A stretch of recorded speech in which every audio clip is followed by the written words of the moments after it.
Amos 4ஆம் அதிகாரம். சமாரியாவின் மலைகளில் உள்ள பாசானின் மாடுகளே, நீங்கள் இந்த வார்த்தைகளை கேளுங்கள். தரித்திரரை ஒடுக்கி எளியவர்களை நொறுக்கி அவர்களுடைய எஜமான்களை நோக்கி, நாங்கள் குடிக்கும்படி கொண்டு வாருங்கள் என்று சொல்லுகிறீர்கள். இதோ, கர்த்தராகிய ஆண்டவர் உங்களை துறடுகளாலும் உங்கள் பின் சந்ததியை மீன் பிடிக்கிற தூண்டில்களாலும் இழுத்து கொண்டு போகும் நாட்கள் வரும் என்று அவர் நம்முடைய பரிசுத்தத்தை கொண்டு ஆணையிட்டார். அப்பொழுது நீங்கள் ஒவ்வொருவனும் அரமனைக்கு சுமந்து கொண்டு போவதை எரிந்துவிட்டு தனக்கு எதிரான திறப்புகளின் வழியாய் புறப்பட்டு போவீர்கள் என்று கர்த்தர் சொல்லுகிறார். பெத்தேலுக்கு போய் துரோகம் பண்ணுங்கள், கில்காலுக்கும் போய் துரோகத்தை பெருக பண்ணி காலைதோறும் உங்கள் பலிகளையும் 3ஆம் வருஷத்திலே உங்கள் தசம பாகங்களையும் செலுத்தி புளித்த மாவுள்ள ஸ்தோத்திர பலியோடே தூபங்காட்டி உற்சாக பலிகளை கூறி தெரியப்படுத்துங்கள். இஸ்ரவேல் புத்திரரே, இப்படி செய்வதே உங்களுக்கு பிரியம் என்று கர்த்தராகிய ஆண்டவர் சொல்லுகிறார். ஆகையால் நான் உங்கள் பட்டணங்களில் எல்லாம் உங்கள் பல்லுகளுக்கு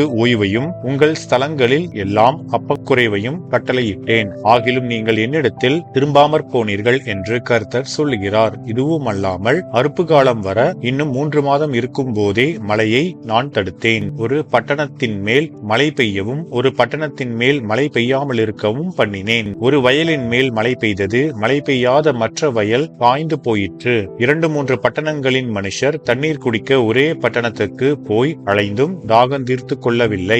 ஆகிலும் நீங்கள் என்னிடத்தில் திரும்பாமற் போனீர்கள் என்று கர்த்தர் சொல்லுகிறார். பெருக்காயினாலும் விஷப்பனியினாலும் உங்களை தண்டித்தேன். உங்கள் சோலைகளிலும் திராட்சை தோட்டங்களிலும் அத்தி மரங்களிலும் ஒலிவ மரங்களிலும் மிகுதியானதை பச்சை புழு அரித்து போட்டது. ஆகிலும் என்னிடத்தில் திரும்பாமற் போனீர்கள் என்று கர்த்தர் சொல்லுகிறார். எகிப்திலே உண்டானதற்கு ஒத்த கொள்ளை நோயை உங்களுக்குள் அனுப்பினேன். உங்கள் வாலிபரை பட்டயத்தாலே கொன்றேன். உங்கள் குதிரைகளை அழித்து போட்டேன். உங்கள் பாளையங்களின் நாற்றத்தை உங்கள் நாசிகளிலும் ஏறப்பண்ணினேன். ஆகிலும் நீங்கள் என்னிடத்தில் திரும்பாமற் போனீர்கள் என்று கர்த்தர் சொல்லுகிறார். சோதோமையும் கொமோராவையும் தேவன் கவிழ்த்து போட்டது போல உங்களை கவிழ்த்து போட்டேன். நீங்கள் அக்கினியினின்று பறிக்கப்பட்ட கொள்ளியை போல இருந்தீர்கள். ஆகிலும் நீங்கள் என்னிடத்தில் திரும்பாமற் போனீர்கள் என்று கர்த்தர் சொல்லுகிறார். ஆகையால் இஸ்ரவேலே, இந்த பிரகாரமாக உனக்கு செய்வேன். இஸ்ரவேலே, நான் இப்படி உனக்கு செய்ய போகிறபடியினால் உன் தேவனை சந்திக்கும்படி ஆயத்தப்படு. அவர் பர்வதங்களை உருவாக்கினவரும் காற்றை சிருஷ்டித்தவரும் மனுஷனுடைய நினைவுகள் இன்னதென்று அவனுக்கு வெளிப்படுத்துகிறவரும் விடியற்காலத்தை அந்தகாரமாக்குகிறவரும் பூமியினுடைய உயர்ந்த ஸ்தானங்களின் மேல் உலாவுகிறவருமாயிருக்கிறார். சேனைகளின் தேவனாகிய கர்த்தர் என்பது